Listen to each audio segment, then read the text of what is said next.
Jadi, ceritanya, sebelum ada krisis, ekonomi Indonesia itu kayak burung terbang bebas, inflasi terkontrol, dan kemiskinan berkurang drastis sampai 11% pada tahun 1996.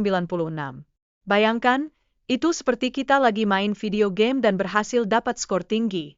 Semua orang berpikir, wah, masa depan kita cerah banget. Tapi, seperti yang kita tahu, permainan kadang bisa jadi jahat. Nah, tiba-tiba, kondisi perbankan itu kayak rumah yang mau roboh, lemah dan enggak ada penjaminan dana nasabah. Akhirnya para investor pun panik dan menarik dana mereka seperti menjauhi mantan yang baru putus. Dan boom. Nilai tukar rupiah pun terjun bebas kayak bintang jatuh, tidak ada yang bisa menghentikannya. Kemudian muncul superhero dari IMF dengan pinjaman 43 miliar dolar, berharap bisa menstabilkan ekonomi. Tapi, ini malah bikin keadaan tambah ribet, kayak usaha ngerjain PR tapi justru bikin masalah baru. Banyak bank ditutup, orang-orang pun panik buing kayak mau menghadapi akhir dunia. Setelah aktivis dipukul, mereka seperti ninja, mulai melakukan aksi rahasia pakai grafiti dan sebar-sebar selebaran. Kayak mau membangkitkan semangat masyarakat, mereka berusaha menggairahkan orang-orang. Ayo bangkit. Jangan baper, gitulah. Pas pemilu 1997, mahasiswa dan rakyat beraksi melawan rezim Soeharto dengan slogan yang catchy, boikot pemilu dan gulingkan Soeharto. Ini bikin protes besar-besaran di kota-kota. Kayak konser rock, banyak orang berkumpul untuk teriak bebas. Tahun 1998, krisis ekonomi menghantam Indonesia, bikin banyak pekerja terancam PHK dan harga sembako melambung. Masyarakat pun panik, mencari sembako kayak orang yang diusir dari rumah. Asli, rasanya kayak mau ikut audisi Survivor. Mahasiswa mulai ngumpul, bikin demo dan mimbar bebas di kampus. Mereka mengangkat isu kekinian, seperti harga sembako dan otonomi kampus. Kayak mereka lagi bikin podcast, tapi versi demonstrasi. Pertemuan di berbagai kampus pun digelar untuk membentuk organisasi perlawanan mahasiswa terbesar di Jakarta, yaitu Forkot. Forum ini kayak reuni besar, semua delegasi dari kampus berkumpul buat satu tujuan, memperjuangkan keadilan. Tapi krisis ekonomi ini bikin aparat menanggapi aksi mahasiswa dengan represif. Rakyat pun turun ke jalan menuntut keadilan, kayak mereka lagi join rally online tapi versi nyata. Ini saatnya action, teriak mereka.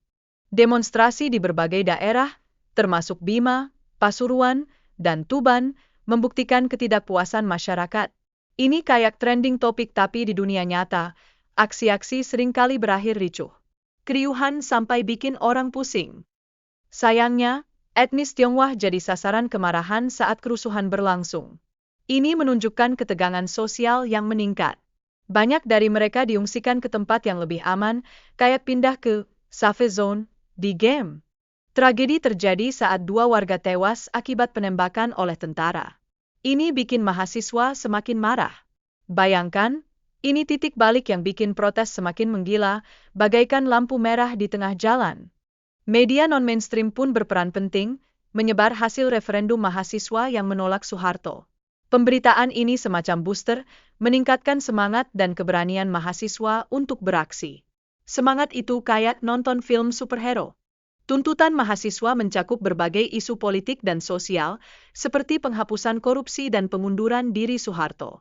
Aksi ini melibatkan lebih dari 30.000 mahasiswa di Yogyakarta. Kayak festival demonstrasi terbesar, semua orang ngumpul. Krisis ekonomi yang berkepanjangan bikin situasi politik tambah menegangkan. Tekanan dari mahasiswa di berbagai kota semakin keras. Kayak mereka lagi minta tanda tangan untuk petisi, tapi ini jauh lebih serius. Aksi mahasiswa yang minta reformasi dimulai pada 2 April 1998 dengan rencana Long March ke gedung DPRD. Tapi, sayangnya, mereka dihalangi oleh aparat kepolisian yang udah siap sedia. Seolah-olah ada acara pamungkas yang harus dihentikan. Meskipun udah ada larangan dari aparat, sebagian mahasiswa tetap melanjutkan aksi. Ini kayak adegan film action, bentrokan fisik antara mahasiswa dan aparat keamanan pun tak terhindarkan.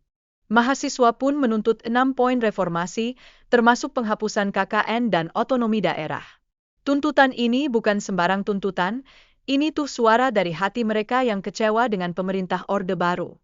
Demonstrasi pada tanggal 21 April 1998 melibatkan berbagai kelompok, termasuk perempuan dan mahasiswa.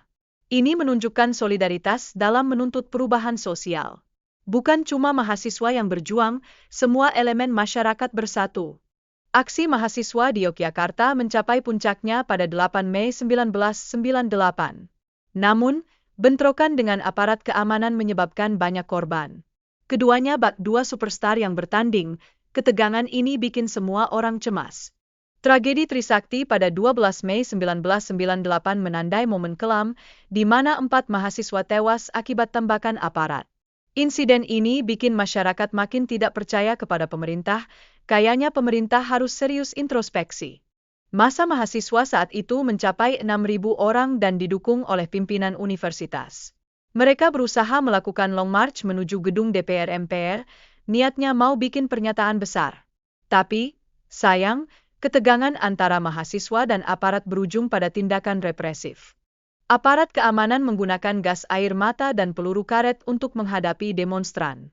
Ini bagaikan film horor, setiap kali gas air mata keluar, mahasiswa langsung kabur. Sayangnya, tragedi ini memicu kerusuhan besar di Jakarta. Kerusuhan ini bikin pusat perbelanjaan rusak parah. Masyarakat pun marah atas tindakan brutal aparat keamanan. Coba deh bayangkan, suasana kayak lagi puncak drama, semua orang beraksi demi keadilan.